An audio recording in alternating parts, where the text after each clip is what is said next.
Welcome to Restoring the Mosaic. So today is a special day. I have my friend Marilyn with me. Marilyn is also founder of Operation Rise.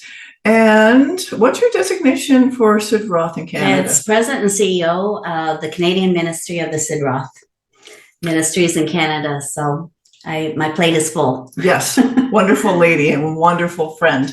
And so this is going to be a little bit different because Marilyn is actually going to talk to me about my book that I just published called Damaged by the Predators Among Us. So we're going to have a discussion. Marilyn was the first person that I sent a copy to of the manuscript, the draft, and she's been an encourager all the way through, and which has been Well, I really feel like important. It's my baby too. Oh, yeah. We had a baby together. We had a okay, I don't even want to go there. How do you do that? Oh, yeah, that's the subject. It's our baby. Well, I got my copy from Amazon, directly from Amazon, and I will get you to sign it. But Damaged by the Predators Among Us, my friend Ann Gillies, and you can get it actually from Amazon. And it's an amazing book. As Ann would send the chapters to me, I'd read them, and I couldn't wait for the next chapter to come through. And now it's available, which is so exciting. And it starts at the very beginning. And I know a lot of people, especially even probably a lot of your friends, didn't even know your full story. Starting right at the beginning, right, where you were conceived actually out of rape. And often I tell my friends, who believe in abortion, if the mother had been raped, I always say, but you haven't met my friend Ann. And Ann is amazing. And we are all made for a purpose. Exactly. And this is your purpose. Yes. Tell us about it, how you got started on it, because I know this was a really tough write for you. This was. So this is my third book, but this one is really special. And Marilyn encouraged me to write my story. And so it is the story of my family, actually. So it starts with my story and then my children. And so it's not an easy read because the story evolves into the sexual abuse of my own children by their biological father. But let's go back a little bit first. Oh, you want to go to that? I want to start at the beginning with you. Okay. And I think this is how I encouraged you, Anne, when you were writing the book, just tell the truth. Oh. Just tell the truth. And I know it was hard to dig deep into the truth because we have to go back to your childhood. Yes. Yeah. Yeah. So yeah, I'm part of the 1% group. So I was conceived as a result of my mother being raped. And then I was actually put in a foster home for the first 3.5 years of my life. And it's so interesting how the brain works because I buried all of that. I was so young. When I was taken from the foster home at 3.5, my biological mother had married. She wasn't married before. She married, and there was some kind of clause in the adoption agreement because my foster parents were planning on adopting me. And so there was a clause that my mom could come back and within a certain time frame and claim me again. And that's what happened. So, but that was obviously for a small child very traumatic. Would be. I buried it and didn't remember anything about that experience. So I talk about that a little bit, talk about how I found out that my dad wasn't my real dad, but my adoptive dad. And it wasn't very pleasant. It wasn't a pleasant way to find out. And so he had been drinking and I was only about 9. So trying to process that and to understand what that meant. Yeah. And we really didn't discuss it again until I was 17. And what did your dad say to you? Yeah, he just said, "You're not mine," and I'm, yeah. Very traumatic for a 9-year-old. I can't imagine. Probably goes on a lot these days, but very traumatic. Yeah, like I'm not sure how. I mean, I'm sure it's happened to other people, obviously, but this is our story, and so yeah, that's the experience, and burying so much of the first part of my life. I mean, it was a way of coping, and certainly children have to develop ways to cope in traumatic experience through traumatic experiences. And then what age were you when he told you again that he wasn't your dad? Not until I was 17. So at 9, and then we didn't discuss it again until I was 17. I'd asked him, he was easier to talk to than my mom about it. Right. And obviously, I mean, she'd get emotional. But he decided he didn't want to talk about it. And then at 17, he decided one day, mom wasn't home, I don't think. And so he decided this would be a good time. So he didn't tell me a whole lot more than that, but just kind of that she'd been raped and that I had been placed in the foster home, because everything was, all I knew was I didn't belong to him, right? So I didn't know any of the circumstances. So I learned some. And then your mom, she put you into daycare as a child as well, and that was not a great experience for you as either. Well, and daycare wasn't even a word back then. I'm old, you know. But I was, she went back to work, or went to work when I was about 6. And so she left me in the care of a family, and the mom worked with my mother. And so they just dropped me off with the father and the two, there were 2 girls, just not far from my age. One was in a class with me, and the other was a little older. And then they had a handicapped son, mentally handicapped son. And that was not a good situation, because both the father was abusive to his own children, and both the father and son then sexually abused me. My mom doesn't know this to this day, so it's not. Well, you can understand why this was such a tough book for you to write and then to work through it. But we're so thankful, because this is a subject that every single church pastor, parent, grandparent, they all need, in my opinion anyway. As your friend, you are very raw and truthful in it, that we need to learn so much. But I also love how you weaved helps throughout the book and information. And what do you think? Is there any sort of statistic as to how many children are actually being abused around right now? Well, the percentages have been pretty static for decades. And we don't have any, I don't have any statistics really recent, but it was always 4% of girls and about 6% of boys. That's a lot of children that have been sexually abused. Now, they call it sexual abuse, sexual assault. That incorporates everything from touch, you know, inappropriate touch, to having the child watch pornography or look at books or anything like that, right up into rape. So it's a very broad category. And so when it comes to the and you hardly hear rape anymore. Like, it's like everything's sexual assault, which minimizes the experience of rape. Well, it lifts up everything else. It actually minimizes rape that is very prevalent, and raping children. Well, look how they're changing the word even right now, from pedophilia to, what is it, minor? Yeah, minor attracted person, MAPS. Yeah, that's been in the works for a long time. So my story is just the beginning of the book, though, because and it sets what happened to me. Sets the stage then for how I was vulnerable to manipulation. And so many young people are vulnerable to manipulation because of their experiences as young children. And they just don't have the tools. No. Or know right from wrong, or you know that this is not acceptable. It's absolutely amazing. Again, it's damaged by the predators among us. With Amazon, you can get it there, and amazing read. You need to make sure that you get one for your pastor and for yourself as well.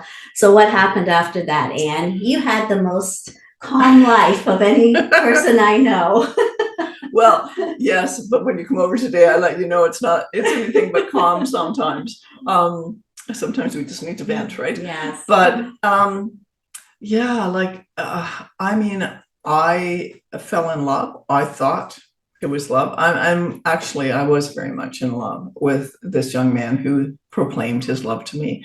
It was somewhat of a confusing relationship, even dating, and there were so many red flags. So many red flags. When you look back now. Oh, absolutely, absolutely. But you know, I couldn't see them because there's two words that I've been conditioned with throughout my life. One was, but this is from my dad.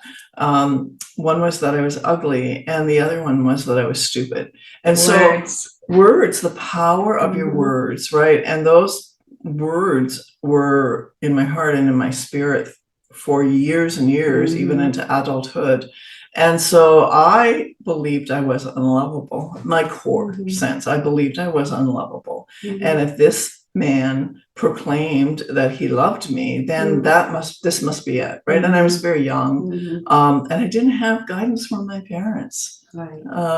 The guidance I got was when my dad, because we didn't have this good working relationship, he was an alcoholic, a violent alcoholic, and he, on the way to the church for our ceremony, wedding ceremony, my dad turned to me and said, "Are you sure you want to go through with this?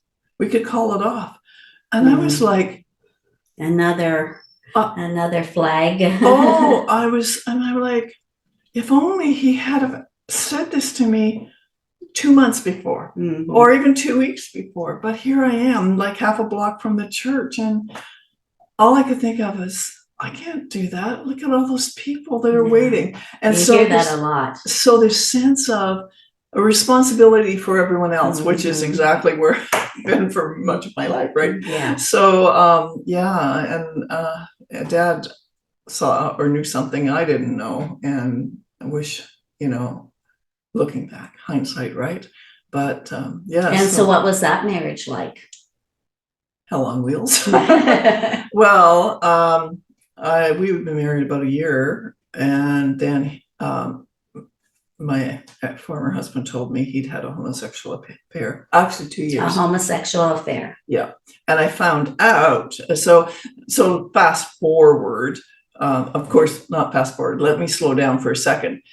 I had found a relationship with Jesus when I was 18. Oh, well, that's very important. Yeah, so important.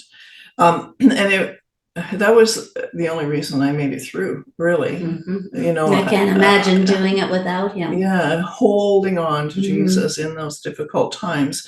And so when my former husband told me he'd had a homosexual affair, I mean, it hit me like a brick, right? But my first go-to is, well, okay, I just need to forgive him, and I need to figure out a way of mitigating the emotions, which I was used to burying things, so I just buried it and thought, we'll just go on. We had a little boy, and so this man said, "I love you. It will never happen again. This is it." And I'm very trusting and tend to believe people. I don't want to lose that. I want to trust people, but it wasn't wise. And so we were married for 14 years, and he had what he confessed to me toward the end. There were some other issues, which you'll read about in the book, and circumstances, but toward the end of that marriage, he told me, yeah, he'd had at least 26 homosexual affairs during our marriage. And so do I think there were more involved? Absolutely, because there were orgies and there were all kinds of other things going on. But I did not know that he was sexually abusing our children, and not only him, but his boyfriends. Wait, go back. Let's, what now? Yeah. So especially because I was working, and he would, the latter years particularly, he would have more time at home. The last 5 years of our marriage. Because you weren't at home. Yeah, I wasn't at home. I was trying to keep our heads above water by working, which, looking back, but he was at home, and those last 5 years particularly were the worst for our children. and he invited his boyfriends in to abuse our children as well. It's, finding this out was just like being broadsided by a Mack I truck. can't even imagine. Yeah. And that didn't happen until after I'd been divorced for a few years and remarried. So, before my children felt safe enough to come and talk to me. And I have so much respect for you because you wanted to help your children, right? And you started focusing your education to help your children, which is so amazing. Well, it was a challenge. I wanted to help them. So my second husband and we talked about it, and I said, I really feel like I should go back to school, but I don't know how to do this because I had grade 11. I left home early because of circumstances at home.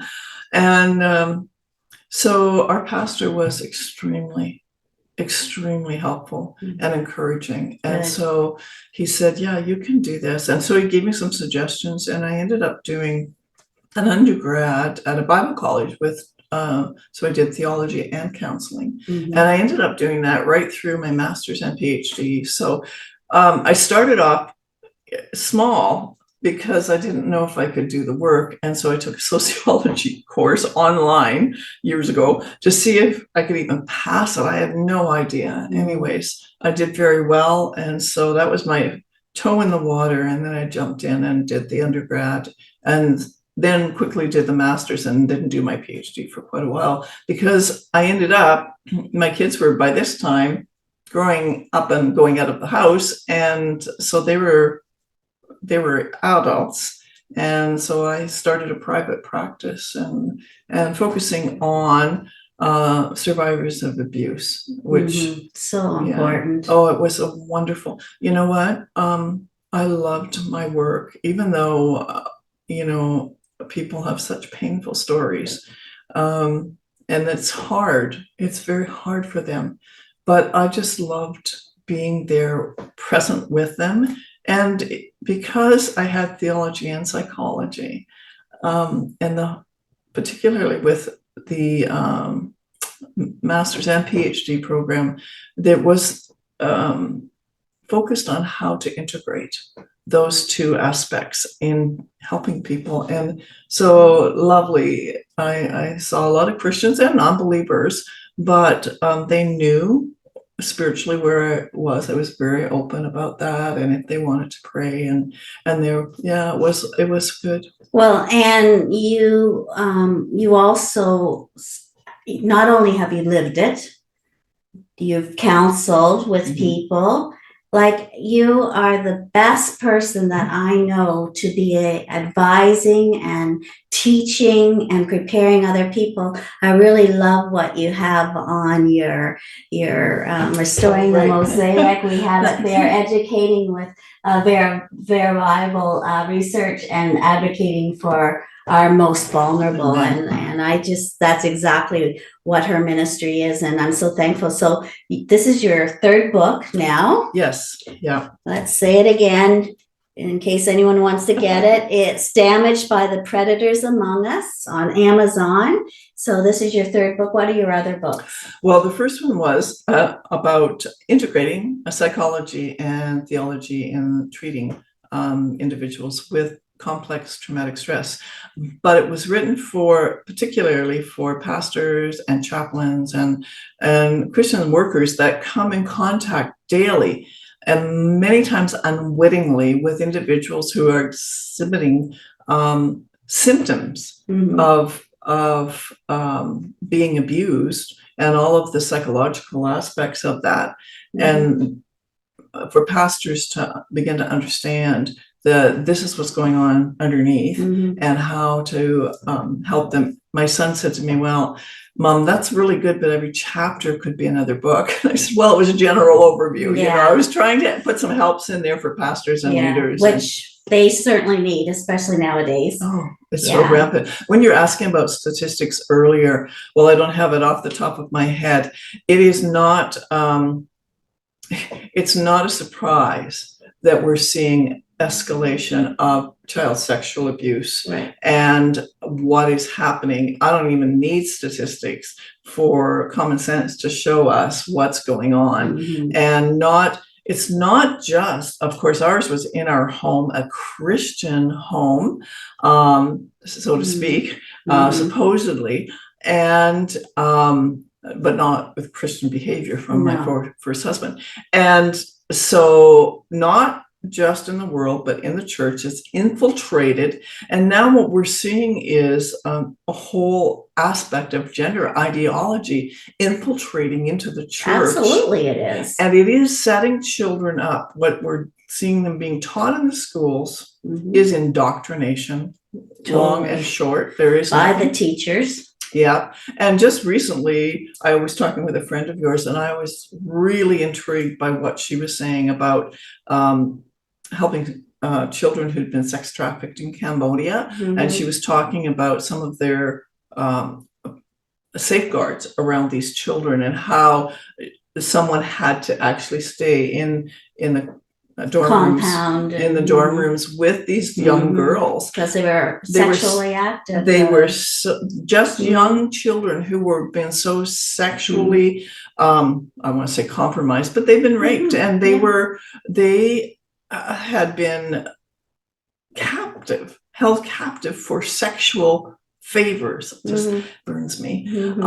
And so their bodies kept responding. That takes time. And when she said that, I thought about what's going on in my school. I'm not suggesting children are being raped in the school. Hold on.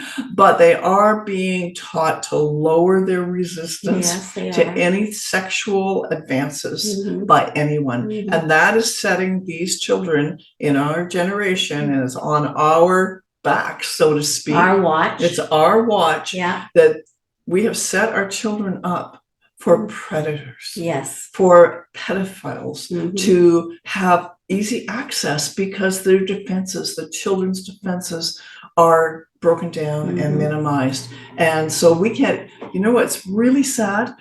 It's when children do things, kind of exploratory things, or you see a particular behavior in a child that used to be totally identifiable to teachers, particularly this child, it seems like this child's maybe being sexually abused in the home, or there's those identifiers have just gotten fogged over because children now are being taught to masturbate. Don't tell your parents, go into a closet.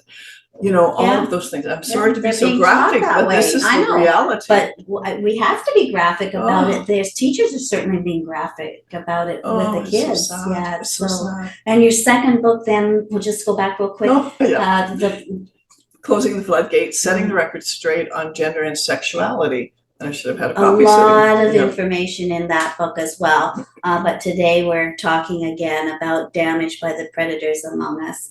And, I'm so proud of Anne. She's some ways I think that you should be in some sort of asylum or something. Well, but because of God, because of his grace, she is now taking what she has gone through in her life, which you'll read about in the book, what she went through in her life. Then she went to get help, and also then to help others. And now you're going forward. So you've got 3 books now under your belt. How many more are coming out? Well, actually, I have 2 more that are right now out of publishers. So one is kind of about the cultural implosion that's happening within the LGBTQ.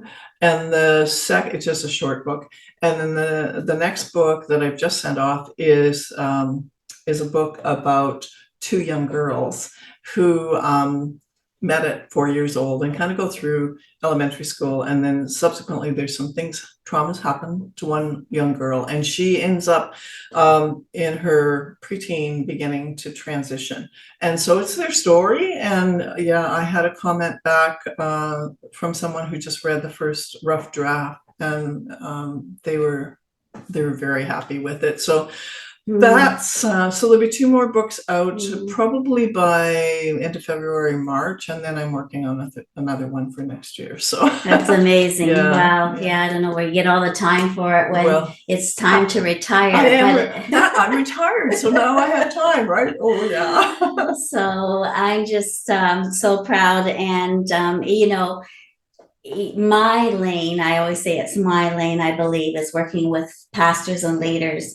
Yeah. So if you have a pastor or a leader or someone that needs to talk to Anne, I'm sure she'll put up her information at the end as well of how you can get in touch with her.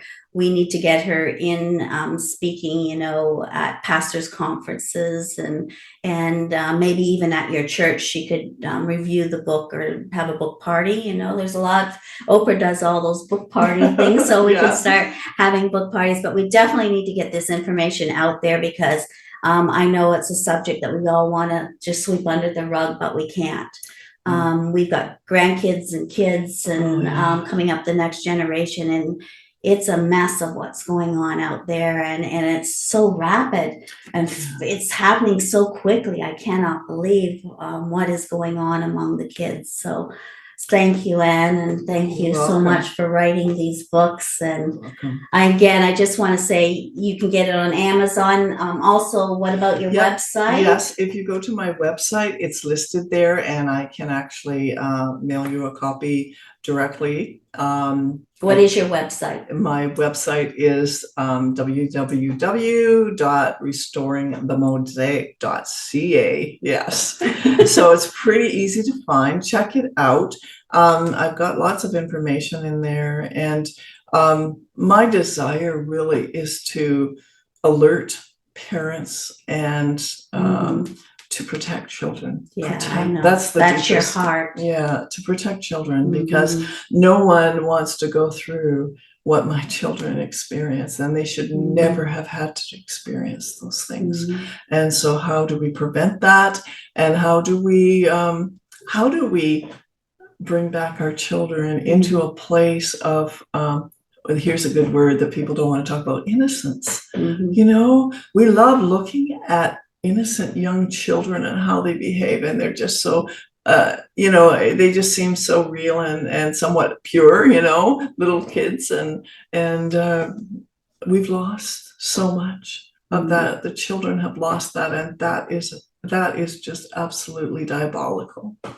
So, well, thank you for letting me come to my house, letting me come to your place, and we talk about this all the time. And thank you for letting me be part of this baby. This is a really, really, really good one, and I know that it was a hard write for you. I know many tears were shed, and I know that we are all praying for you and your kids. Thank you so much. You're welcome. So for information on how to reach me, just stay for another couple minutes, and we will be back next week.